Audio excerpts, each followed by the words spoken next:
자, 오늘 말씀은 창세기 24장, 25장 두 절입니다. 세 가지, 오늘도 동일하게 세 가지 나눌 건데, 첫 번째는 천만인의 어머니가 될지어다. 이런 말이 나와요. 이게 뭘까? 그리고 또 하나는 그를 위하여 여호와께 간구했다. 라는 것이 나오고, 세 번째는 장자의 명분에 대해서 이 세 가지를 좀 나누도록 하겠습니다. 첫 번째 보면 어떤 이야기냐면 지난주에 이어지는 이야기예요.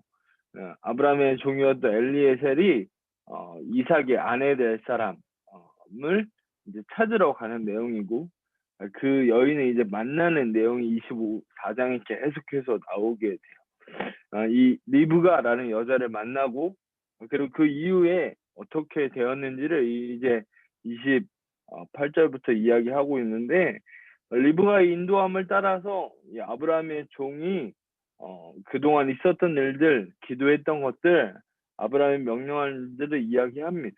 그런데 이 엘리에셀이라는 종이 리브가를 만난 것이 어떠한 게 생각하고 있느냐, 이것을 좀 주목해 볼 필요가 있다는 거예요. 첫 번째 40절에 보면 아브라함이 이렇게 얘기를 해요. 우리 하성은제가 읽어줄래요? 40절. 주인이 내게 이르되 내가 섬기는 여호와께서 그의 사자를 너와 함께 보내어 내게 평탄한 길을 주시리니 너는 내 족속 중 내 아버지 집에서 내 아들을 위하여 아내를 택할 것이니라. 그다음에 여기서 뭐라고 아브라함이 너를 보냈을 때 하나님이 너에게 평탄한 길을 줄 것이다 라고 얘기를 해요. 그러니까 하나님이 인도해 줄 것이다 라고 생각을 하는 거죠. 48절을 봐도 이 늙은 종, 아브라함의 종이 이렇게 얘기해요. 내 주인 아브라함의 하나님 여호와께서 나를 바른 길로 인도하사 라고 얘기를 해요. 하나님이 바른 길로 인도하셨다 라고 이 늙은 종도 고백을 해요. 심지어는요, 이 리브가의 가족이었던 이 라반과 부두엘이라고 하는 이 리브가의 가정도 하나님의 인도하심을 고백해요. 제가 읽어볼게요. 라반과 부두엘이 대답하여 이르되 이 일에 여호와께로부터 말미암았으니 우리는 가부를 말할 수 없노라 라고 얘기해요. 가부, 옳다, 맞다 아니다를 말할 수 없다는 거야. 이게 하나님께서 하신 일이기 때문이다 라고 얘기하는 거야. 아브라함도 늙은 종도 또 리브가의 가정도 이삭과 리브가가 만나게 된 것이 하나님의 인도하심이다라고 얘기하고 있다라는 거죠. 한 해가 마무리돼가요. 5일 남았더라고요. 참 코로나라는 상황 속에 우리가 하나님의 인도하심을 어떻게 느낄 수 있을까라는 생각을 했는데, 그 안에서도 또 하나님의 선하심들을 발견하게 되더라고요. 저는 온라인으로 이렇게 성경 공부도 처음 해보거든요. 근데 이것도 멀리 떨어져 있지만 할 수 있는 방법이 되었고, 그리고 또 하성이가 태어나서 정말 건강하게 잘 자라고 있는 것도 하나님이 주신 은혜구나, 뭐 이런 것들을 찾아낼 수 있겠다라는 생각이 들더라고요. 하성 형제도 올 한해 참 답답하고 또 계획대로 되는 것들이 없었을지라도 하나님이 올 한 해를 인도하셨다. 이삭과 리브가가 만나게 된 것처럼 하나님이 내 삶도 인도하신다라는 그런 믿음이 있게 되기를 기도합니다. 그래서 이 아브라함의 종이 이제 리브가를 바로 데리고 가기를 원해요. 그런데 오빠랑 그의 어머니는 바로 안 갔으면 좋겠는 거야. 시집을 바로 보내고 싶지 않은 거야. 55절을 우리 하성재가 읽어볼까요? 55절입니다. 리브가의 오라버니와 그의 어머니가 이르되 이 아이로 하여금 며칠 또는 열흘을 우리와 함께 머물게 하라. 그 후에 그가 갈 것이니라. 너무 당연한 반응이죠. 내 동생, 내 딸이 결혼을 가야 되는데 며칠만, 열흘만이라도 우리가 같이 있다 갔으면 좋겠다. 동생이랑 지금 떨어지면 언제 볼지 모르기 때문이에요. 그래서 결국에는 리브가한테 물어보자 그래요. 야, 너가 어떻게 할래? 지금 바로 갈래? 아니면 좀 이따 갈래? 라고 하자 리브가가 뭐라고 하냐면 58절에 이렇게 얘기해요. 리브가를 불러 그에게 이르되 네가 이 사람과 함께 가려느냐? 그가 대답하되 가겠나이다. 바로 간다 라고 얘기를 해요. 왜 그랬을까요? 리브가가. 너무 이 집이 싫어서일까? 매정한 사람이어서 바로 간다 그랬을까? 그렇지 않은 60절에 그것이 나와요. 우리 하성재가 한번 읽어볼래요? 60절. 리브가에게 축복하여 이르되 우리 누이여 너는 천만인의 어머니가 될지어다. 내 시로 그 원수의 성문을 얻게 할지어다. 아멘. 그래서 뭐라고 그러냐면 천만인의 어머니가 될지어다 라고 얘기하면서 네 씨로 그 원수의 성문을 얻게 할지어다 라고 얘기해요. 여기 성경에서 씨라는 말은 대부분 예수님을 의미해요. 이 리브가를 통해서 이 족보를 통해서 예수님이 탄생할 것이다 라는 것을 확인시켜 주는 거예요. 이 사람들 알았어요. 이삭을 통해서 아브라함의 아들인 이삭을 통해 예수님이 태어날 것이다. 리브가가 그 이삭을 통해 아이를 낳고 이걸 통해서 하나님께 쓰임받는 라인, 예수님이 태어나시는 그 족보에 내가 쓰임받을 수 있겠다라는 것을 믿음으로 반응했기 때문에 바로 가겠다라고 얘기를 했다라는 거예요. 리브가도 하나님의 인도하심, 믿으며 살아갔던 사람이었다라는 거. 아까도 이야기했던 것처럼 내년을 준비하면서 무엇을 계획할 수 있는 시간이 아닐지라도 저도 그런 기도를 해요. 하나님, 뭔가 계획을 할 수도 없는 그런 시간들이지만 하나님의 인도하심이 내 삶 가운데 우리의 가정과 우리 교회 청년들과 성도들 안에 있기를 원합니다. 어디로 갈지 모르지만 하나님의 인도하심이 있기를 원합니다라고 그렇게 기도하거든요. 하성인데도 이 사람들이 하나님의 인도하심을 믿고 고백하듯이 그러한 우리 하성제도 내년도의 삶이 되기를 축복합니다. 24장 이렇게 마무리하고 25장을 보면 아브라함과 아브라함의 죽음 이야기가 나와요. 7절을 보면요. 아브라함의 형년이 175세라 175살이 되어서 죽게 돼요. 그리고 이제 아브라함이 죽은 다음에 그 이야기가 이삭에게로 넘어가요. 그런데 좀 정확하게 보자면 이삭이 아니라 야곱에게로 넘어가요. 이삭의 얘기는 별로 없어요. 25장은 먼저 이 이삭과 리브가가 쌍둥이 아들 에서와 야곱을 낳는 이야기를 기록을 해요. 자, 20절을 보면 이삭은 몇 살에 결혼했냐면 40살에 리브가를 아내로 맞이했대요. 40살에. 40살에 결혼을 했어요. 근데 언제 아기를 낳았을까요? 26절을 보면 이삭이 60살에 이 에서와 야곱이라는 쌍둥이를 낳았다는 거예요. 그러면 아이를 낳는데 몇 년이 걸렸죠? 20년. 예, 20년이에요. 우리 하성운데도 저번에 한번 그런 얘기 했어요. 결혼을 해도 아이는 별로 안 낳고 싶다. 그런 얘기 했었죠. 그죠? 요즘 뭐 딩크족이라고 말이 하잖아요. 뭐 이 양 부부가 다 일하기 위해서 아이를 갖지 않는다. 뭐 그런 일들도 되게 많아지고 있어요. 그런데 이때 당시에는 아이가 없다라는 것은 지금처럼 딩크족이 아니라 굉장히 수치스럽고 굉장히 부끄러운 일이었어요. 그 씨를 이어갈 수 없는 그런 정말 부족한 여자, 정말 부끄러운 여자라고 취급받던 날. 20년 동안 그런 취급받았으면 얼마나 힘들었을까요? 20년 동안. 하나님이 만나게 하셨잖아요. 그렇죠? 두 사람을 만나게 하시고 인도하셨는데 하나님이 아들도 주실 것이다. 네 씨를 통해 천만인의 어미가 될 것이다 라고 하셨는데 20년이 돼도 아이가 없었다는 거예요. 참 굉장히 힘들었을 거예요. 그런데 이때 이삭이 어떻게 하냐는 거예요. 이삭이 21절 우리 하성인대가 한번 읽어볼까요? 21절. 이삭이 그의 아내가 임신하지 못하므로 그를 위하여 여호와께 간구하매 여호와께서 그의 간구를 들으셨으므로 그의 아내 리브가가 임신하였더니 아멘. 저는 이 본문이 너무 멋있었어요.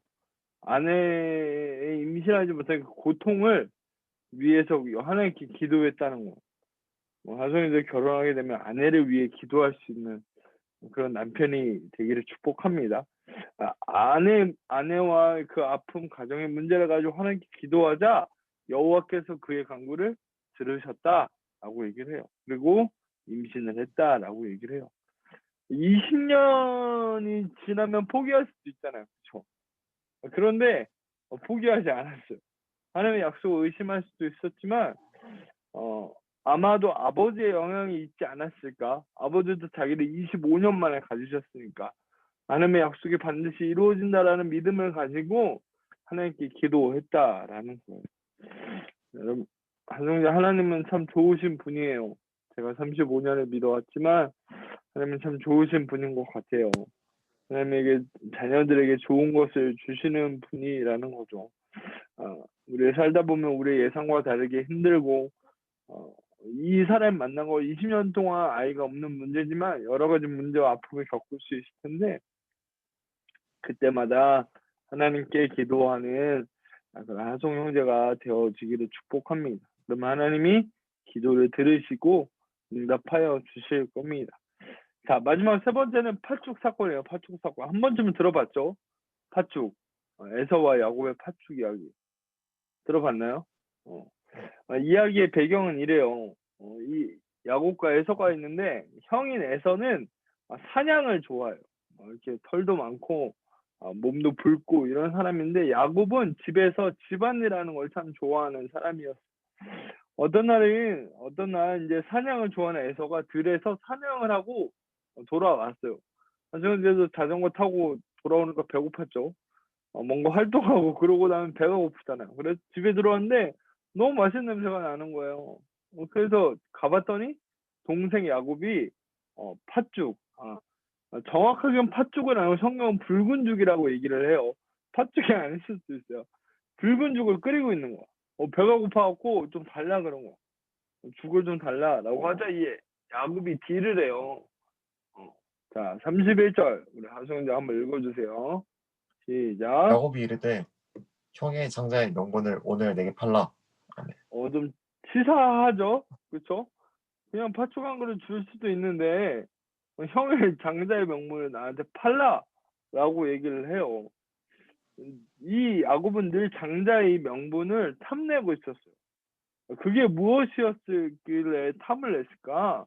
달라 그러자 에서가 뭐라고 하냐면 32절 33절 제가 읽을게요. 에서가 이르되 내가 죽게 되었으니 이 장자의 명분이 내게 무엇이 유익하리요? 야곱이 이르되 오늘 내게 맹세하라. 에서가 맹세하고 장자의 명분을 야곱에게 판지라. 말 그대로 무엇이 중요한디 이거야. 내가 지금 배가 고픈데 죽겠는데 이 장자의 명분이 뭐가 중요하냐? 라고 얘기를 해요. 이 결정적인 말이 34절이에요. 우리 하정우자 읽어주세요. 34절. 야곱이 떡과 팥죽을 에서에게 주매 에서가 먹으며 마시고 일어나 갔으니 에서가 장자의 명분을 가볍게 여김이었더라. 뭐라냐면 아멘. 장자의 명분을 가볍게 여겼대요. 아무것도 아닌 걸로 여겼대요. 장자의 명분이 뭘까요? 하정우자 뭘 것 같아요?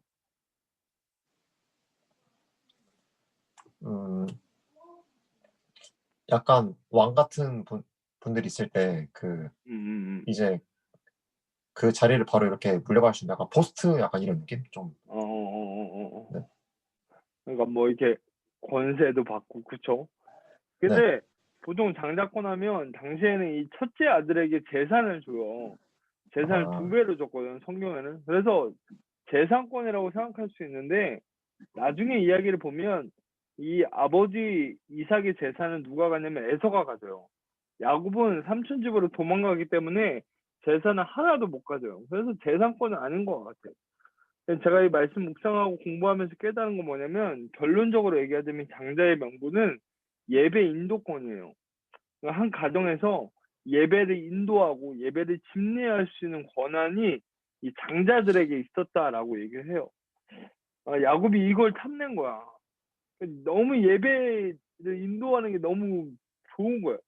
하나님 예배하는 게 너무 좋은 거야. 그래서 이 예배하는 일이 얼마나 중요한지 알았기 때문에 그것을 내가 가지고 싶은 거야. 그런데 에서는 어때요?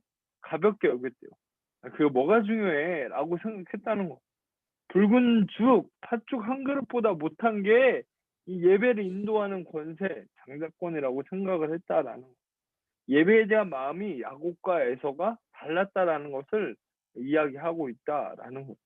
장자권은 단순한 권리가 아니라 예배를 인도할 수 있는 권리였다라는 거. 여러분, 하정우들은 어때요? 예배에 대한 마음 말이에요.